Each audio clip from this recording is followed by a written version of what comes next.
Hello all of you.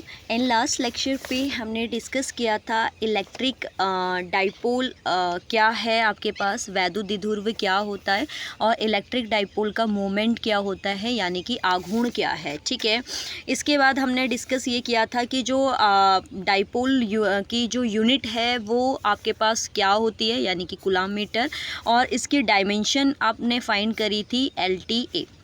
ठीक है, LTA। ठीक, अब हम क्या करेंगे, ये आपका जो मैं आज डिस्कस करा रही हूँ आपको, ठीक है, जो आज आपको प्रूफ करा रही हूँ, तो वो आपका एग्ज़ाम के पॉइंट ऑफ व्यू से बहुत ही ज़्यादा इम्पॉर्टेंट है, क्योंकि ये एक्सिस और इक्वेटोरियल दोनों ही पोजीशन में आपका इलेक्ट्रिक फील्ड पूछा जाता है। ठीक है, ये क्या है, electric field due to electric dipole, यानी कि हम ये कह सकते हैं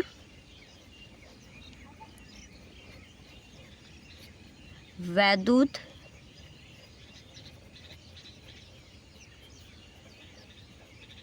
द्विध्रुव के कारण वैद्युत क्षेत्र की तीव्रता। मैंने बताया था ना कि वैद्युत क्षेत्र की तीव्रता लिखने की बजाय आप सिर्फ क्या लिख सकते हैं, आपके पास ई वेक्टर, तो ई वेक्टर में ही आपका कंप्लीटली काउंट हो जाता है। ठीक है, तो यहाँ पर अगर आप देख रहे होंगे तो जो आपके पास वैद्युत क्षेत्र की तीव्रता है उसको हम आपके कितने पार्ट्स में डिवाइड करते हैं, 2। एक हम उसकी एक्सिस पोजिशन पे निकालेंगे, यानी कि अक्षीय स्थिति पर।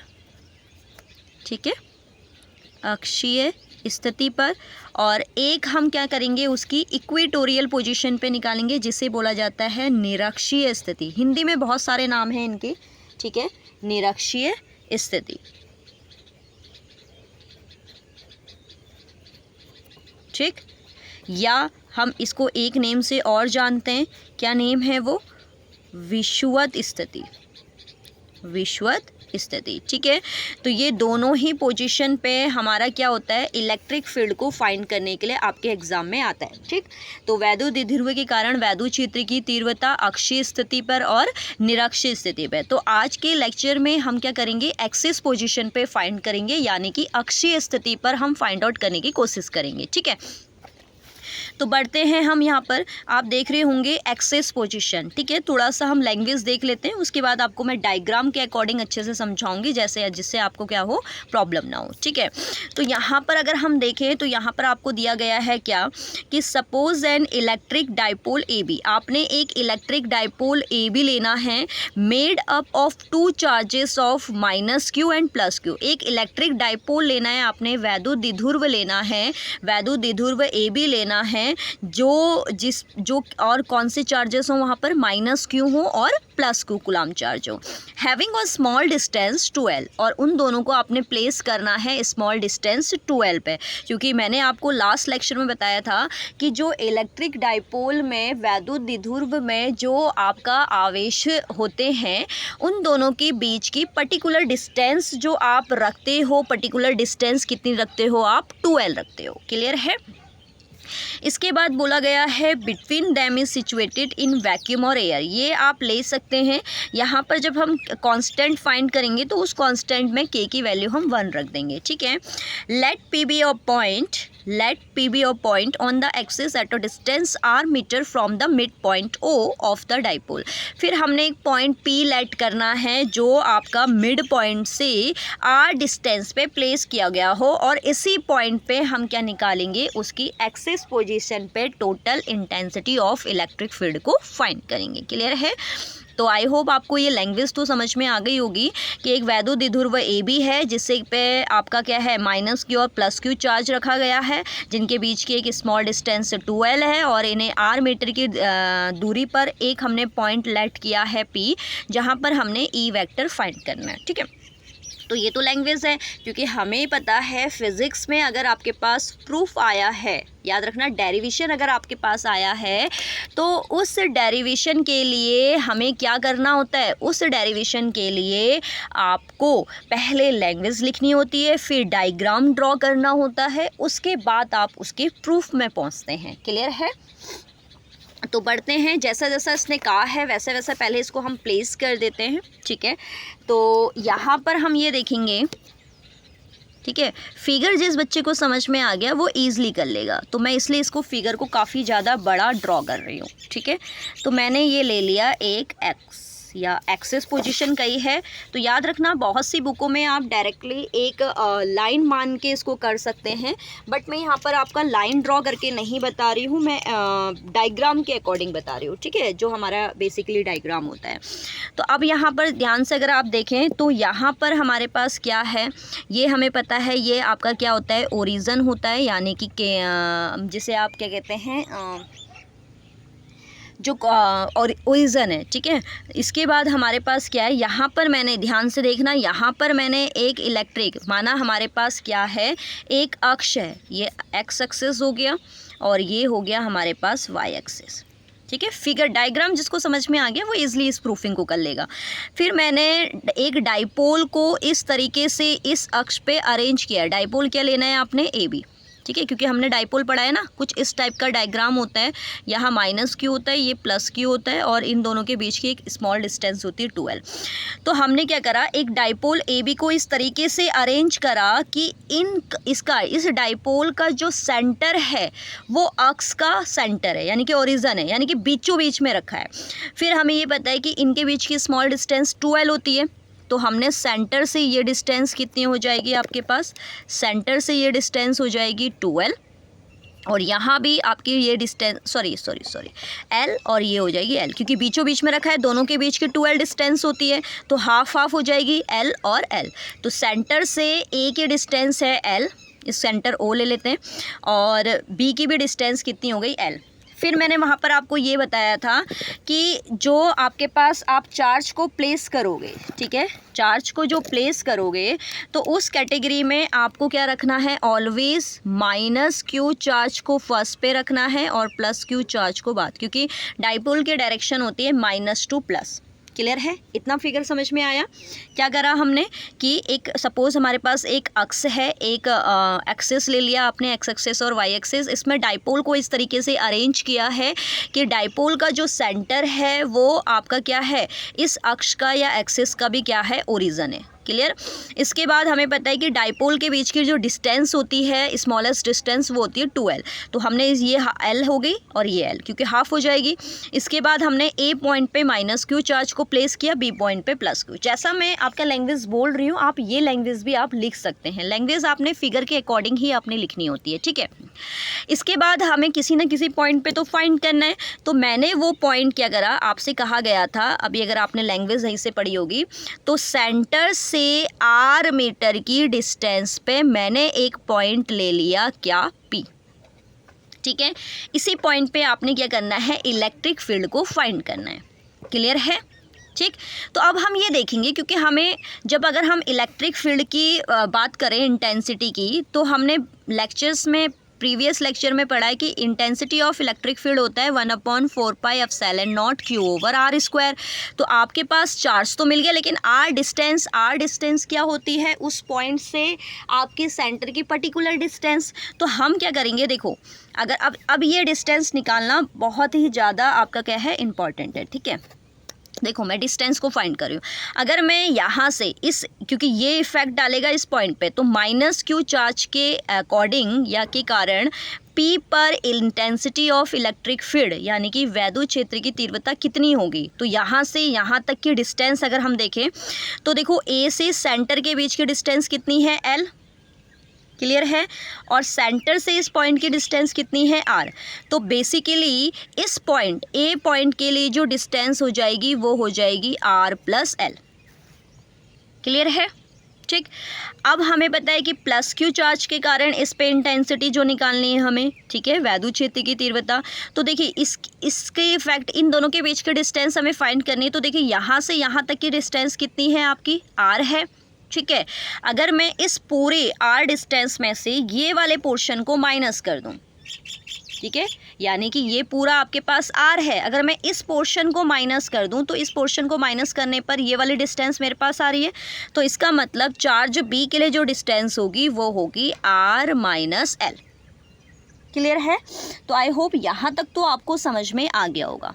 क्लियर, तो जिसको डायग्राम समझ में आ गया है वो इजीली अब इसको कर सकता है, ठीक। तो हम अब क्या देखेंगे, अब इस पॉइंट माइनस क्यू के कारण पॉइंट पी पर इंटेंसिटी निकालेंगे, तो इसको हमने ले लिया माइनस क्यू, ठीक है। तो माइनस क्यू के इफेक्ट पे अगर हम देखें इंटेंसिटी को, तो माइनस क्यू के इफेक्ट पे इंटेंसिटी का फॉर्मूला हमारे पास क्या होता है, 1/4πε0 क्यू ओवर आर स्क्वायर। तो क्यू ओवर आर स्क्वायर की जब हम वैल्यू को फाइंड आउट करेंगे तो उस कंडीशन पे हमें क्या लेना पड़ेगा, उस कंडीशन पे तो इंटेंसिटी क्या हो जाएगी, माइनस क्यू के लिए माइनस क्यू के कारण, ठीक है, बिंदु P पर वैद्युत क्षेत्र की तीव्रता, इसको मैं लेट कर लेती हूँ E1, ठीक है। यानी कि minus Q charges the point P पे इंटेंसिटी ऑफ इलेक्ट्रिक फील्ड क्या हो जाएगी हमारे पास, तो वी नो दैट E हमने पढ़ा था, क्या पढ़ा था, 1/4πε0 Q over are square, clear है। यही फॉर्मूला हमने फाइंड किया था। तो हम देखते हैं यहाँ पर से, तो E1 इक्वल में आपके पास क्या आएगा, 1/4πε0। अगर हम देखें किसके अकॉर्डिंग हम निकाल लें माइनस क्यू, तो हमारे पास चार्ज तो क्या हो जाएगा माइनस क्यू, ठीक। और दूरी डिस्टेंस यहाँ से इस पॉइंट के बीच की डिस्टेंस हमने क्या फाइंड करी है, r + l। तो ये डिस्टेंस हो जाएगी r + l का होल स्क्वायर, क्लियर है। तो ये हो गई हमारे पास इक्वेशन फर्स्ट, ठीक। फिर इसी तरीके से आप क्या फाइंड करेंगे, अब दूसरा चार्ज हमारे पास क्या है प्लस क्यू, तो प्लस क्यू के कारण जो इंटेंसिटी होगी तो उसको हमने लेट कर लिया क्या, E2, ठीक है। तो E2 क्या हो गया हमारे पास, 1/4πε0। इसके लिए जो चार्ज है वो क्या है, आवेश क्या है प्लस क्यू, और डिस्टेंस क्या है r - l।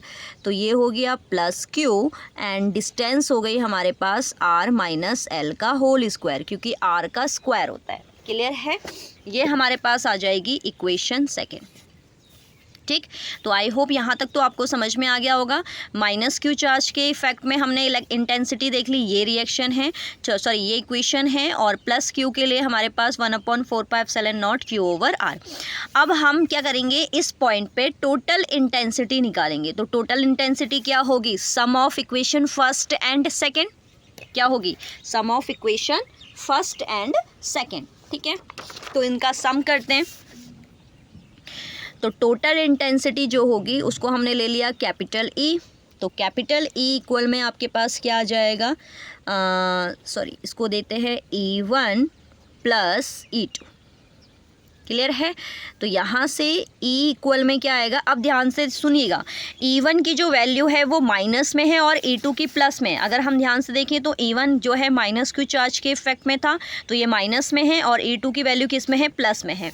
तो अगर मुझे E1 की वैल्यू को माइनस शो करना है तो मैं इसको ऐसे भी तो शो कर सकती हूँ, कैसे कि E2 की वैल्यू हमारे पास क्या है, प्लस है, और E1 की वैल्यू हमारे पास क्या है, माइनस है, क्लियर है।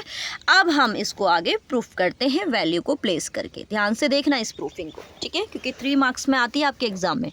तो E2 की वैल्यू क्या थी हमारे पास, 1/4πε0 क्यू ओवर आर। देखिए E2 की वैल्यू के लिए R की वैल्यू जो है वो r - l है, ठीक है। तो ये आ जाएगा r - l का होल स्क्वायर।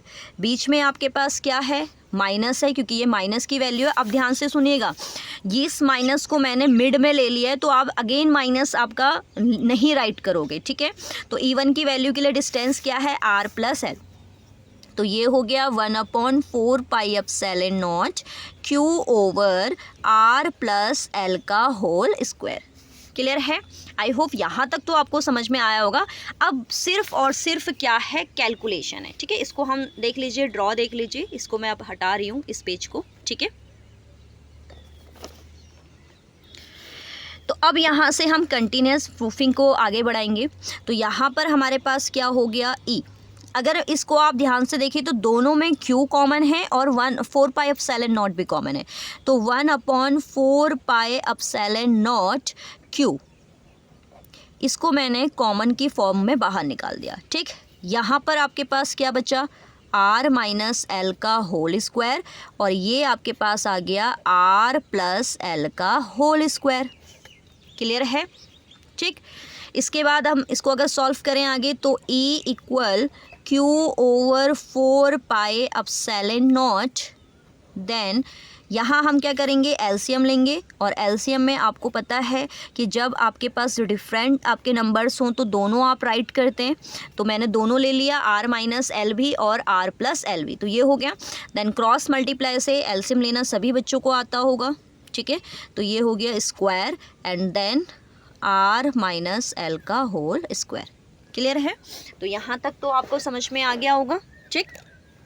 इसके बाद हम देखेंगे, इसको सॉल्व करेंगे, then E equal Q over 4 pi epsilon naught. Then देखिए यहाँ पर हमारे पास आइडेंटिटी लग रही है a प्लस बी का होल स्क्वायर, यहाँ आइडेंटिटी लग रही है a माइनस बी का होल स्क्वायर। तो we know that a plus b का होल स्क्वायर क्या होता है, a square then b square plus 2ab। Clear है? ये हो गई first term. Then minus a minus b का होल स्क्वायर, तो ये हो जाएगा a square plus b square minus 2ab। Clear? और ये आपका जो एलसीएम है, डिनोमिनेटर है, वो एज इट इज़ आपने उतार देना है। क्लियर है? तो यहाँ तक समझ में आ गया होगा। इसके बाद हम इसको आगे बढ़ाते हैं, then E equal Q over 4 pi epsilon naught. Then अब यहाँ पर हम देखते हैं, ये तो ऐसे ही आ जाएगा क्योंकि यहाँ पर तो हमारे पास प्लस में ही वैल्यूज़ हैं, r square plus l square plus 2RL। इस माइनस को ब्रैकेट के अंदर अगर आप अप्लाई करते हैं तो माइनस का R square plus minus minus का L square and minus minus plus का 2RL। ठीक है, और अपॉन में आपका एलसीएम वही चलेगा, एल माइनस ये और आर प्लस एल का होल स्क्वायर। क्लियर है? अब अगर हम यहाँ टर्म्स को देखें तो minus r square minus plus l square minus l square plus 2RL, तो ये टोटल आपके पास हो जाएगा, क्या होगा, Q over 4 pi epsilon naught, तो टोटल हो गया 4RL and then R minus l का होल स्क्वायर और R प्लस एल का होल स्क्वायर। क्लियर है? ठीक। अब यहाँ पर देखो, मैं इसको कुछ आपका अलग तरीके से ब्रेक कर रही हूँ, ध्यान से देखना क्या कर रही हूँ, मैं ब्रेक कर रही हूँ। अब इस ऊपर वाली टर्म को देखो मैं कैसे मैनेज कर रही हूँ। ये हो गया Q over 4 pi epsilon naught, then जो आपके पास 4RL है, इस 4RL को मैंने कैसे ड्रॉ कर दिया, 4R को मैंने ब्रेक करा 12.2R, क्योंकि बात तो वही है, ठीक है ना। और अपॉन में क्या हो जाएगा हमारे पास, R minus l whole square then R plus l whole square. Clear है? और वी नो दैट, हम जानते हैं, क्या जानते हैं कि जो P होता है वो Q इंटू 2L के क्या होता है, इक्वल होता है। तो यहाँ से मैं क्या कर सकती हूँ, इस Q और 2L की जगह पे मैंने P ड्रॉ कर देती हूँ, ठीक है। तो ये हो जाएगा E इक्वल P और Q और 2L की जगह पे क्या आ जाएगा आपके पास, P। तो P over 4 pi epsilon not, यहाँ आपके पास हुआ 2R और ये हो गया R माइनस एल का स्क्वायर और R प्लस एल का स्क्वायर। क्लियर है? ये समझ में आया? ठीक। अब हम यहाँ पर क्या करते हैं, आपने जो पढ़ा था कि दोनों जो आपके चार्जेस होते हैं वो एक स्मॉल डिस्टेंस पे प्लेस होते हैं। तो अगर मैं डेफिनेशन को देखूँ, स्मॉल डिस्टेंस कम दूरी, अल्प दूरी, तो अल्प दूरी मतलब 2L ही अल्प है, तो इसका मतलब L तो और छोटा होगा। अगर ट्वाइस ऑफ L डिस्टेंस बहुत छोटा है तो L तो उसकी कंपैरिजन में बहुत छोटा होगा।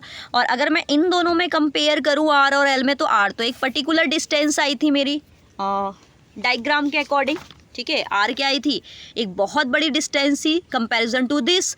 तो हम ये कह सकते हैं यहाँ पर एक आप स्टेटमेंट डाल सकते हैं। वो स्टेटमेंट क्या हो सकता है आपके पास, वो स्टेटमेंट ये हो सकता है कि R की कंपैरिजन में L की जो वैल्यू है वो बहुत स्मॉल है और हम स्मॉल वैल्यू को क्या करते हैं, नेगलेक्ट कर देते हैं। जैसे 2.02 होता है तो इसको हम अप्रॉक्सली क्या मान लेते हैं, 2 मान लेते हैं। तो वही हम करेंगे, जैसे ये अगर R है, ये L है, तो हम इसको नेगलेक्ट कर देंगे क्योंकि इसकी कोई तो आपकी इतनी स्मॉल वैल्यू है कि इफेक्ट तो पड़ेगा नहीं। तो अब इस फॉर्मूले में आप क्या करेंगे, L को क्या कर देंगे, नेगलेक्ट कर देंगे, यानी कि यहाँ से हटा देंगे। तो जब हम हटाएंगे तो फॉर्मूला कुछ इस टाइप से बनेगा, देखेंगे आप। E equal P over 4 pi epsilon not ऊपर तो आपके पास 2r है, नीचे आपके पास r माइनस एल में से ये आपका रिमूव करोगे तो r स्क्वायर बचेगा, इधर भी आपके पास क्या बचेगा r स्क्वायर। ठीक है, तो अगर हम एक r से एक r कैंसिल कर दे तो फाइनली जो आपके पास फॉर्मूला आ रहा है वो आ रहा है E equal 1/4 pi epsilon not, ठीक है, P और 2 यानी कि 2p और नीचे r स्क्वायर और एक r यहाँ पर अभी बचा हुआ है, देन r क्यूब। क्लियर है? तो आई होप आपको यहाँ तक तो समझ में आ गया होगा बहुत अच्छे तरीके से। ठीक है, तो ये हमारे पास आता है एक्सिस पोजीशन पे, जो हमारे पास क्या होती है, वैद्युत क्षेत्र की तीव्रता होती है, इंटेंसिटी ऑफ इलेक्ट्रिक फील्ड, वो कितनी आती है 1/4 pi epsilon not 2p over r cube. ठीक है, अब बहुत से बच्चों के माइंड पे ये चल रहा होगा कि मैम ने तो आपका डाइलेक्ट्रिक लैंग्वेज के अकॉर्डिंग डाइलेक्ट्रिक ले रखा है। ठीक है, बहुत से बच्चे ये सोच रहे होंगे कि मैम ने तो क्या कर रखा है कि डाइलेक्ट्रिक ले रखा है, एज्यूम करा है। तो कुछ नहीं है, आप या तो ऐसा करिए कि जो हमने क्या ले रखे हैं आपके पास ये लिया है, यहाँ पर आप इसको के कर सकते हैं, इसको भी के कर सकते हैं। ठीक है, ये के होगा और यहाँ पे एक स्टेटमेंट डाल दीजिए कि फॉर वैक्यूम एंड एयर। ठीक है, निर्वात या वायु के लिए के की जो वैल्यू होती है वो क्या होती है, हमारे पास 1 होती है। तो यहाँ आप इन दोनों में फॉर्म कर सकते हो के को, क्योंकि के मल्टीप्लाई में है और वैसे भी वो आगे जाके 1 हो जाना है। तो इतना लंबा इस पूरी प्रूफिंग में ना लेकर आप यही 2 स्टेप्स में यहाँ पर आप एक सेंटेंस डाल दीजिए कि एयर और वायु और निर्वात के लिए के की वैल्यू 1 है। तो आपको पता है कि यहाँ पर भी अगर मैं 1 पुट करूँगी तो वही सेम फॉर्मूला आ जाएगा, यहाँ पर भी 1 पुट करूँगी और यहाँ पर भी 1 करूँगी तो सेम आ जाएगा। ठीक है, तो यहाँ से अगर आपको देखेंगे तो मैंने एक एक स्टेप को बहुत ही अच्छे से आपको बता रखा है कि कैसे आपको इसको करना है, क्योंकि बहुत ज़्यादा आपके एग्जाम में पूछी जाने वाली प्रूफिंग है। तो आप ये हमेशा याद रखना और आपको फॉर्मूले भी लर्न रखने हैं, क्योंकि न्यूमेरिकल आएगा तो वहाँ पर आप डेरिवेशन करके नहीं देखने वाले हो। आपको ये लर्न होना चाहिए कि एक्सिस पोजीशन पे कितना होता है। तो एक्सिस पोजीशन पे अक्षीय स्थिति पर वैद्युत क्षेत्र की तीव्रता क्या होती है 1/4 pi epsilon not 2p over r cube. ठीक है, अब अगर हमें इसमें ही बोला जाता है वेक्टर फॉर्म, अगर इसी के हमें कहता है कि वेक्टर फॉर्म करो, तो याद रखना इसके वेक्टर फॉर्म में कोई चेंजेस नहीं आता है। ठीक, सिंपली आप ई के ऊपर वेक्टर डिनोट कर देंगे, then 1/4 pi epsilon naught, then 2p vector over r cube. इसमें वेक्टर पोजीशन पे चेंज नहीं आता है। हाँ, जब हम इसकी इक्वेटोरियल पोजीशन करेंगे तो वहाँ पर वेक्टर इफेक्ट डालता है। ठीक है, तो आई होप आपको ये वाली प्रूफिंग तो अच्छे से समझ में आ गई होगी। ठीक है, तो जिसको नहीं आई है वो बार बार इस प्रूफिंग को रिपीट करें, क्योंकि एक एक स्टेप अच्छे से है और मेन है इसका फिगर। जिसको फिगर समझ में आ गया वो ईजिली तरीके से इस प्रूफिंग को सॉल्व कर सकता है। ठीक है, तो नेक्स्ट लेक्चर में आज हमने एक्सिस पोजीशन पे डिस्कस किया है। अब नेक्स्ट लेक्चर में हम इक्वेटोरियल पोजीशन को देखेंगे। ठीक है, जिसे निरक्षीय और विषुवत स्थिति, बहुत से नेम हैं इसके, लेकिन आप इंग्लिश में याद रखिए, हिंदी मीडियम वाले भी इंग्लिश में याद रखिए इक्वेटोरियल, क्योंकि आपका पेपर भी ड्यूअल लैंग्वेज में आता है। ठीक है, तो नेक्स्ट लेक्चर में हम इसकी इक्वेटोरियल पोजीशन को देखेंगे। ठीक है, तो आई होप आपको ये लेक्चर समझ में आ रहे होंगे। तो मिलते हैं इसी एनर्जी के साथ नेक्स्ट लेक्चर में, तब तक के लिए बाय बाय।